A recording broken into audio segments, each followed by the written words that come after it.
Hey everyone, I've always wanted to talk about craft beer and what it means to me. Some of you might find it surprising that I'm a bit of a craft beer fan. I like looking at different craft breweries around my area. I like to find out what they have on tap. Sometimes I like to go hunting or find something that's rare or very limited seasonal edition, for example. And I wanted to talk about what really brought me into craft beer. Then I'll talk about being a fan of something fandom in general, and then conclude just by saying how something can open the door to other things in the future, the coincidental things, the serendipitous aspects of life. So I can remember the first foray into craft beer that I had was in the summer, or was it the fall of 2015. I was a 23-year-old grad student, and I remember I hadn't had particularly the best day, and I felt like I wanted to put it behind me. So I just thought, what better than kick back, relax, shoot the breeze with some friends, listen to some 90s tunes on the TV, and have a beer, of course. And I also remember the unwinding time wasn't really going as well as I'd like.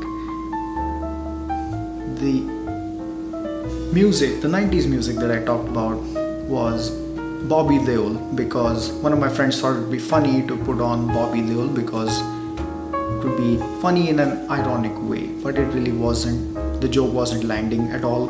I still get Bobby Deol movie clips on TVs into this day on WhatsApp. Just saying. I also remember I was texting with a girl on and off, and it really wasn't going anywhere. One of those conversations which just doesn't go anywhere. You know that it's winding down, it's winding up, whatever you want to call it. It's just kicking the can further down the road, but it's not leading anywhere.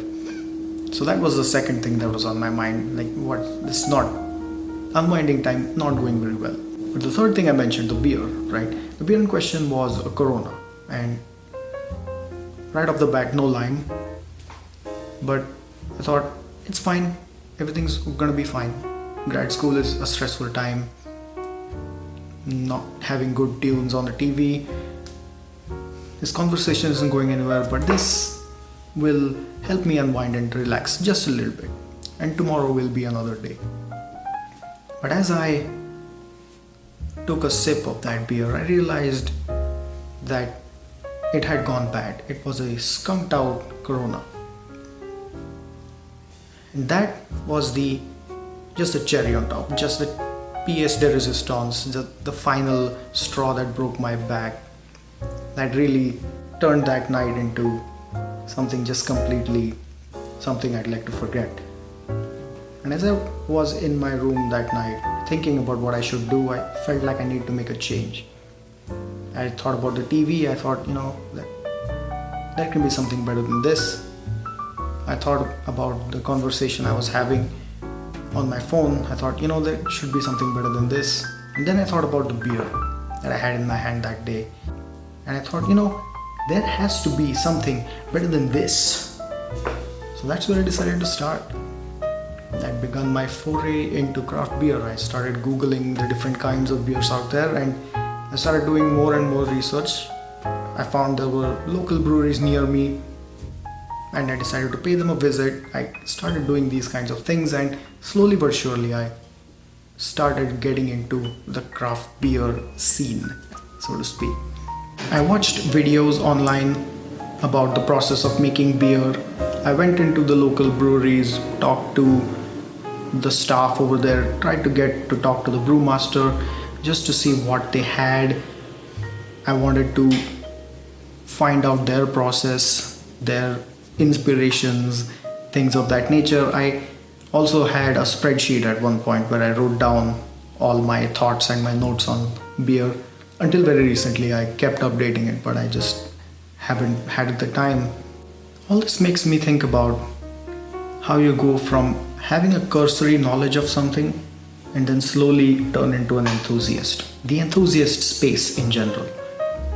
It can be described as a community of participation where you're at the periphery of a community, of a social practice, and then through practice and through learning from the experienced people, you gain more knowledge, and then you go further deeper into the center, the core of the group.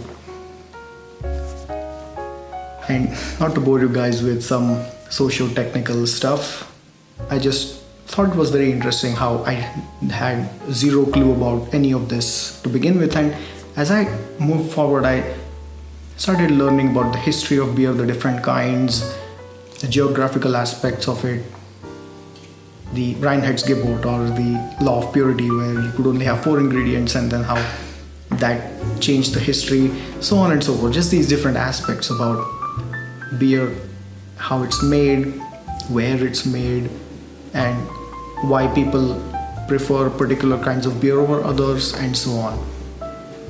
It's just a very interesting thing to think about. Unfortunately, my friends didn't share that kind of enthusiasm. They thought I was just some kind of a snob. Oh, why won't you drink Coronas with us? Or why won't you drink just Bud Light, whatever it may be? You think you're better than us? It's a snobbish kind of behavior. And of course, to counter that, I started bringing my own beer. Just try this. You might like it. Try it. You might like it, right? Just doing that slowly but gradually, I converted them over to the craft beer side to such an extent that even they have now become great enthusiasts. A lot of them have, in fact. And I feel like that's a great thing. I feel like just the fact that I was trying to still warm up to American society. In 2015, I'd barely been in the US for 6 months to a year at that point. And I was just finding it hard to get my foot into the door of these different conversations, whether it be events or mixers or networking events and so on and so forth. And I feel like having some knowledge about craft beer and that kind of thing really helped start a lot of conversations and helped me gain a perspective into the inner workings, a small sliver of the inner workings of the American mindset. Which brings me to my third point, which is it in fact helped me get a job, funnily enough. When I was talking to my current boss in my final stages of the job interview, the usual question came up which said, what do you do for fun? And at that point, I thought maybe I should play it safe. I should give them a usual answer, run-of-the-mill, reading, writing, that kind of thing. But I thought maybe I should be honest. And I said, I like craft beer a lot. And then I could notice his eyes widening a little bit and he gaining interest in what I had to say.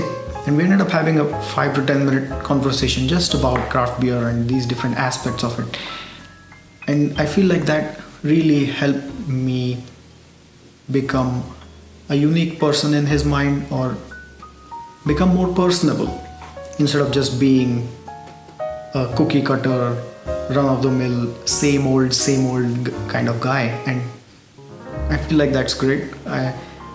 When I was in the summer or fall of 2015, back then, I never would have thought that it would have helped me open so many doors, not just imbibing a beverage and partaking in the social aspect of it, but also learning about it, the process, the history, just gaining trivia knowledge about different kind of things. And as I've mentioned before, I really like going in depth into certain different topics and just thinking about them and learning about them so that I can tell other people.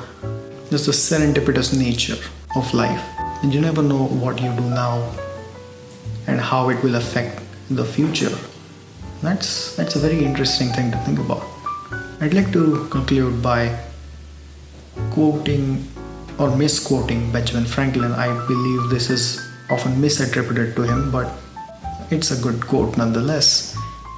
And it says, "Beer is proof that God loves us and wants us to be happy." Cheers. Thank you for watching my video.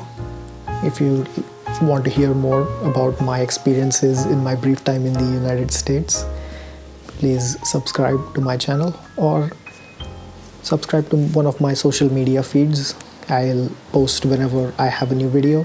I also have a blog which I update semi-regularly called shriviews.com. I'll also have the link in the description below. Feel free to check that out. I would really appreciate it. Thank you.